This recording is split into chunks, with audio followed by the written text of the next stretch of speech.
সময় কখনো কারোর সাথে বিশ্বাসঘাতকতা করে না। সে শুধু তার মতো করে স্বাভাবিক গতিতে চলতে থাকে। সে চলার পথে কারো গভীর কষ্ট বা যন্ত্রণা দেখে না। কারো চোখের পানি দেখেও সে থমকে দাঁড়ায় না। আবার কারো আকুল ডাকেও সে কখনো পেছনে তাকায় না। সময় একদম সোজা রাস্তা ধরে তার নিজের নিয়মে চলতে থাকে। সে জানে তার থেমে যাওয়া মানেই সৃষ্টির স্থবিরতা। তাই মানুষের ব্যক্তিগত সুখ বা আনন্দ কোনো কিছুই তার নিরপেক্ষ যাত্রায় প্রভাব ফেলতে পারে না। দেখতে দেখতে তোরার বিয়ের দিন ঘনিয়ে এলো। কাল তোরার বিয়ে, অথচ তার মনে তীব্র ঝড়। সে কোনোভাবেই এই বিয়ে মানতে পারছে না। ঠিক আগের সময় যখন বিয়ের মুহূর্ত সামনে এসেছিল, তখন মনের ভেতর শিহাবের জন্য তোরার যে মিষ্টির টান ছিল তা আজ নেই।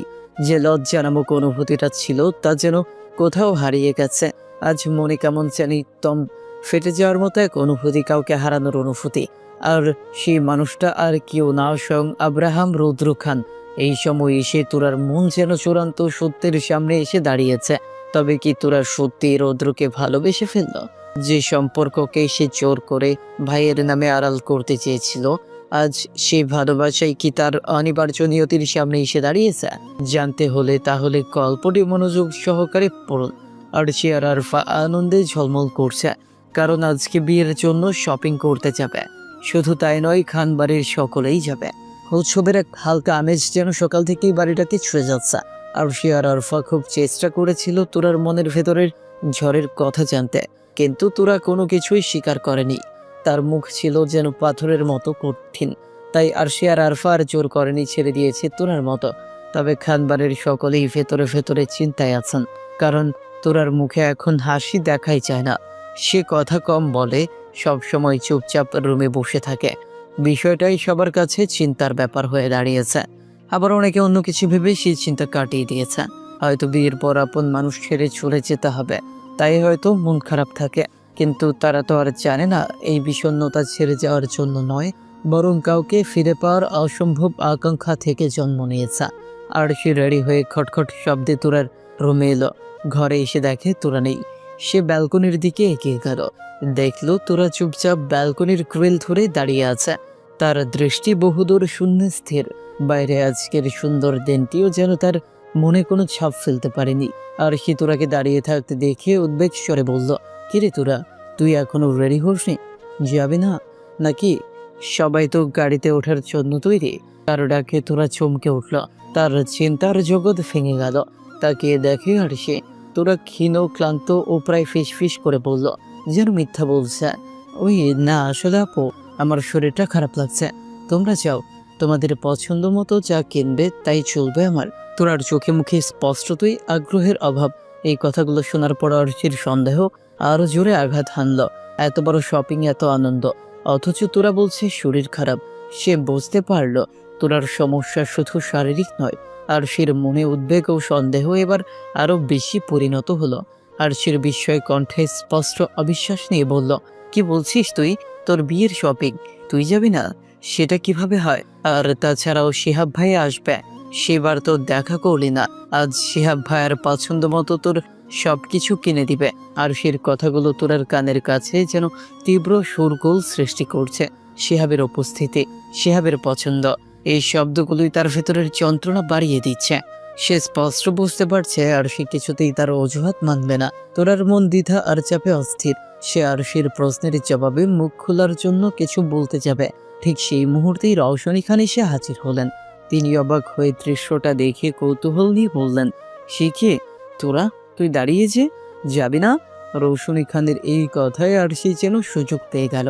সে দ্রুত তোরার দিক থেকে রৌশনী খানের দিকে ফিরে এলো এবং অভিযোগের সুরে বলল, দেখো না মা, তার বিয়ে আর সে নাকি বলছে সে যাবে না, শরীর খারাপের অজুহাত দিচ্ছে। রৌশনী খান তোরার দিকে এক দৃষ্টিতে তাকালেন। তোরার ফ্যাকাশে মুখ, চোখে মুখে বিষণ্ণতার ছাপ। এসব দেখে রৌশনী খানের মনেও চিন্তার কালো মেঘে জমল। শপিং এর এই আনন্দের দিনে তোরার এই উদাসীনতা তাদের সবার জন্য এক নতুন অস্বস্তির সৃষ্টি করছে। তবুও রৌশনী খান তোরার কপালে হাত রাখলেন। তারপর গলার কাছে এবং হাতে ভালো করে স্পর্শ করে দেখলেন। সবকিছু ঠিকঠাক দেখে রৌশনী খানের শান্ত কৌতূহল ছড়ে বললেন, শরীর তো ঠিকই আছে, তাহলে যাবি না কেন? নিশ্চয়ই কিছু একটা লুকাচ্ছিস। তোরার মনে চূড়ান্ত দ্বিধা। সে কাঁপা কাঁপা গলায় বলল, আসলে চাচি, বাকিটুকু বলতে দিল না আর সে। সে আর সময় নষ্ট করতে রাজি নয়। আর তোরার হাত শক্ত করে ধরে জোর করে তাকে টেনে ভেতরের রুমে নিয়ে যেতে যেতে শাসন ও দৃঢ়তার স্বরে বলল, যাবি না মানে? তোর বাবা সহ যাবে, থুকু কাকা সহ যাবে। তোরার ভেতরে থাকা সব প্রতিবাদ আরশের এই দৃঢ় শক্তির কাছে যেন নিভে গেল। সে নীরবে আরশের হাতে নিজেকে সঁপে দিতে বাধ্য হলো। তার চোখ দিয়ে যেন শত অসহায় প্রশ্ন উকি দিচ্ছে। খান বাড়ির সকলেই রেডি হয়ে বাড়ির বাইরে গাড়ির সামনে এসে এক এক করে দাঁড়াচ্ছে। শপিং এর উত্তেজনায় চাপা আনন্দের গুঞ্জন শোনা যাচ্ছে। আরশি তোরাকে জোর করে রেডি করে নিয়ে এলো। তোরাকে দেখে স্পষ্টই বোঝা যাচ্ছে যে সে অনিচ্ছা সত্ত্বেও এসেছে। তোরাকে দেখেই আশিক খান দ্রুত এগিয়ে এসে তোরাকে বুকের সাথে গভীরভাবে জড়িয়ে ধরলেন। তিনি অসহায় স্নেহ বাৎসল্য ও চাপা কষ্ট নিয়ে বললেন, আমার সোনা মা, আমাদের ছেড়ে যাবে বলে মন খারাপ? আমাদের খুব মনে পড়বে। তোরার দম যেন আটকে এলো। সে কি জবাব দিবে তা ভেবে পাচ্ছে না, কারণ সে নিজেই নিজের মনের সাথে লড়ছে। এই বিদায়ের কষ্ট নাকি রৌদ্রের জন্য অব্যক্ত যন্ত্রণা, কোনটা আসল সে নিজেই জানে না। তোরা কিছু বলল না, চুপচাপ তার বাবার বুকে মাথা নুইয়ে রাখলো। তার নীরবতা যেন সহস্র অব্যক্ত যন্ত্রণার প্রকাশ।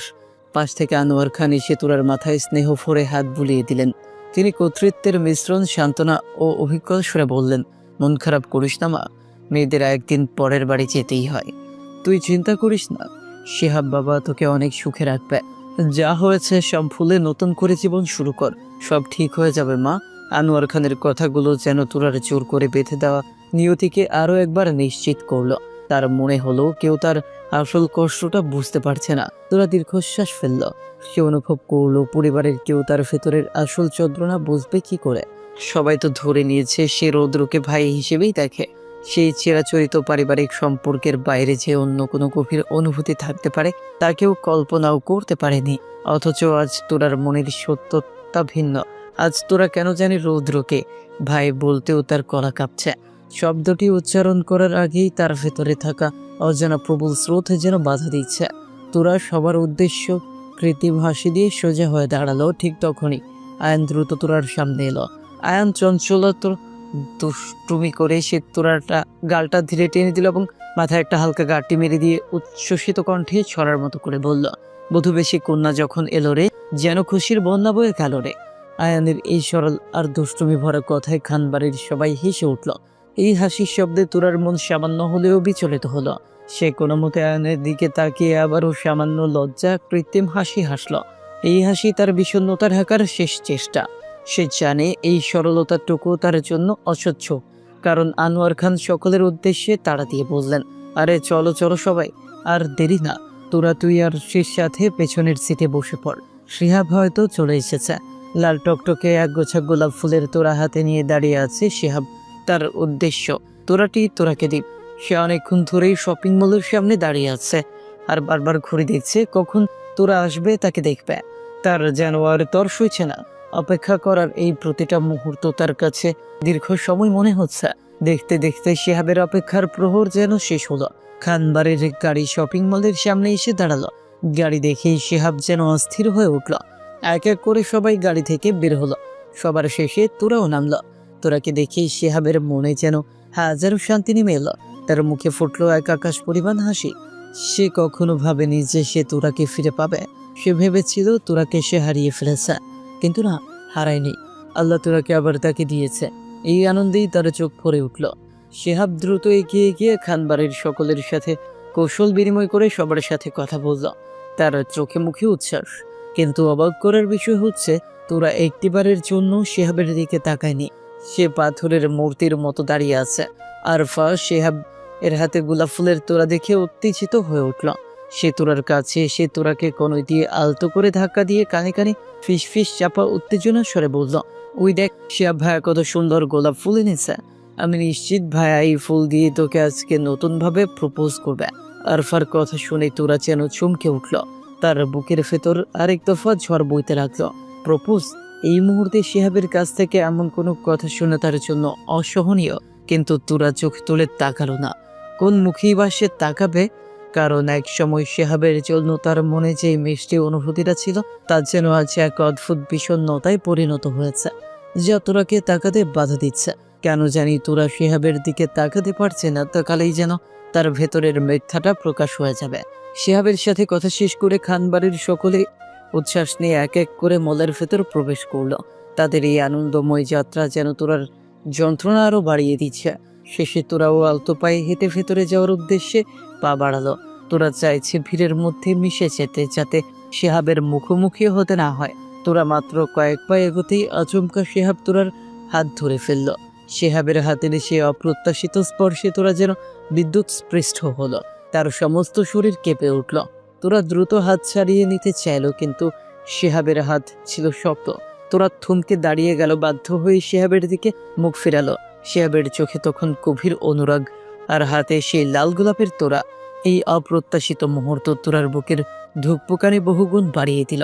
শিহাবের উদ্বেগ স্বরে বলল, কি হয়েছে তোরা? তুমি এমন করছো কেন? তোরা যেন ভয় পাচ্ছে। তার শ্বাস প্রশ্বাস দ্রুত বইছে। তোরা তোতলামি করে অস্থির স্বরে বলল, কেমন করছে? শিহাব তোরার হাত আরো শক্ত করে ধরল। তারপর কণ্ঠে অভিযোগ নিয়ে বলল, কথা বলছো না কেন আমার সাথে? তোরা আকুতি নিয়ে জবাব দিল, এমনি, আমার হাত ছাড়ুন, আমি ভেতরে যাব। তোরা হাত ছাড়ানোর জন্য আপ্রাণ চেষ্টা করতে লাগলো। তার অস্থিরতা শিহাবের চোখে এড়াল না। শিহাবের এবার নরম স্বরে জিজ্ঞেস করল, এমন করছো কেন? কোনো সমস্যা? তোরার দৃঢ়তা কণ্ঠে বলল, যদিও ভেতরে ভয়, না না, কোনো সমস্যা না, আমার হাত ছাড়ুন, আমি ভেতরে যাব। তোরা আরো জোরাজুরি করতে লাগলো হাত ছাড়া পাওয়ার জন্য। বাধ্য হয়ে শিহাব হাত ছেড়ে দিল। তোরা হাত ছাড়ানো মাত্রই 1 সেকেন্ডও দেরি না করে এক প্রকার দৌড়েই মলের ভেতরে ঢুকে গেল, যেন পেছনে কোনো অচেনা মানুষ তাড়া করছে। শিহাব তোরার আচরণেই বাকরুদ্ধ। তোরা হঠাৎ এমন আচরণ করছে কেন? আগের তোরা আর এখনকার তোরাকে শিহাব যেন চিনতে পারছে না। এক পরকের জন্য তার মনে সন্দেহ জাগলো। পরক্ষণেই নিচের মনকে ধাক্কা মারলো। হয়তো লজ্জা পাচ্ছে, এত মানুষের সামনে এমন একটু করবেই, এই ভেবে শিহাব আহত হাসলো। তারপর সেও ভেতরে প্রবেশ করলো। সবকিছুই ঠিক রইল, শপিং চলল, হাসি মজা চলল, কিন্তু তুরার মনের ভেতরের অনুভূতি, সেই গোপন তীব্র যন্ত্রণা আর অব্যক্ত রৌদ্রের প্রতি অজানা টান কেউ জানতে পারল না। সেই সত্য শুধু তুরার মনের গভীরে রয়ে গেল, কিন্তু সে অনুভূতি কি কখনো প্রকাশ হবে? সেই দিনের অপেক্ষায়। যদি কোনোদিন কেউ সেই অনুভূতি সম্পর্কে জানতে পারে, তখন কি হবে? সব হিসেব কি উলট পালট হয়ে যাবে? এখন প্রশ্ন হলো, তোরাকে কি পাবে? শিহাব যাকে সমাজ এবং পরিবার তোরার জন্য নির্দিষ্ট করে দিয়েছে, নাকি রৌদ্র যার প্রতি তোরার হৃদয়ে এক অবাধ্য টানে বাধা পড়েছে?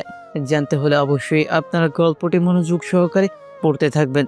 তো এই পার্টটি এখানেই শেষ হয়ে গেল। পরের পার্টের লিঙ্ক কমেন্ট বক্সে দেওয়া আছে। সবাই কমেন্টে দেওয়া লিঙ্কে ক্লিক করে দেখেন এবং চ্যানেলটি সাবস্ক্রাইব করে দিবেন। ধন্যবাদ সবাইকে, সবাই ভালো থাকবেন।